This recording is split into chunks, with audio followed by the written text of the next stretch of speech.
of the things we talked about before, you guys. Talk about mindset.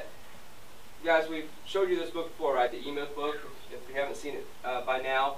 This is a company up in Santa Rosa, California, by a gentleman named Michael Gerber. The E-Myth is exactly what it stands for, the Entrepreneurial Myth. Okay? So if you haven't read this book here, we suggest, obviously, you read this, and this is some of the basis of how we created our business and our systems. The Entrepreneurial Myth, what Michael Gerber talks about, is creating systems to do your business. So from start to finish, A to Z, this is the way to do it. You put it in a book, a system, a format, that the next person can come in right behind you and follow that system and duplicate the same result that you've been getting time and time and time over and over. The number one story in here is the McDonaldization process. Okay?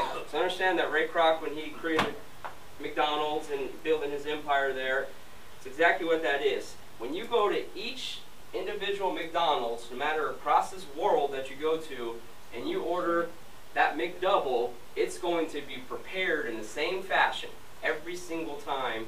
Doesn't matter who and what individual is making that. It's going to be placed on the bun the same way, with the cheese going the same direction, with the same 2 pickles, with the sauce. It's going to be wrapped in the same fashion. It's going to be put in the bag in the same way. So you're replacing not the system or how to do it, you're replacing the people who are performing the work for you, only by the system showing you how to do it. And that's a lot of what we've created and what we do here. We're showing you guys this is how we've gotten the results that we've gotten in such a short amount of time by creating this system, creating these processes, and we're just duplicating it over and over and over again. Okay, the second one is just a book here by Jim Collins called Good to Great. Exactly what it kind of stands for. It's how you take something from good and you make it great. So there's a couple of books here, you guys. It'd be great to read if you haven't read them already.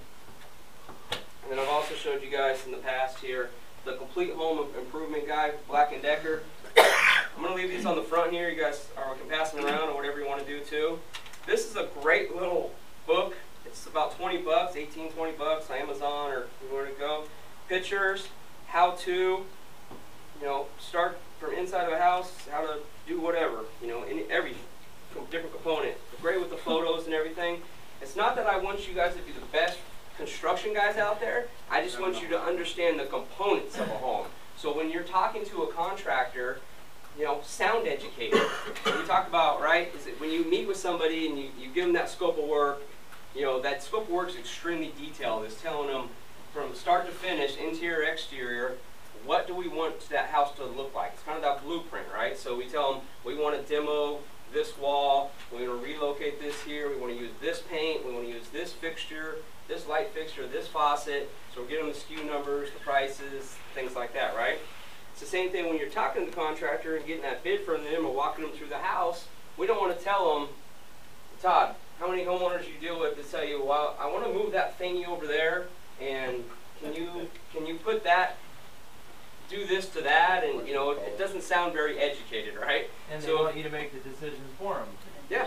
So if you can educate yourself, and again, I don't want you to go out there swinging a hammer, I don't want you to set a toilet, I just want you to understand that when you're building a wall, you ask them to frame a new wall for you, you're looking at it, you got your top plates, your bottom plates, your anchor bolts, your washers, your king stud, your header, your trimmer, your sill plate, your flashing, your all these terms, you're going to sound a heck of a lot more sophisticated if you're talking to them like that, and they're going to hopefully help you get a better price out of it at the end of the day and not want to take advantage.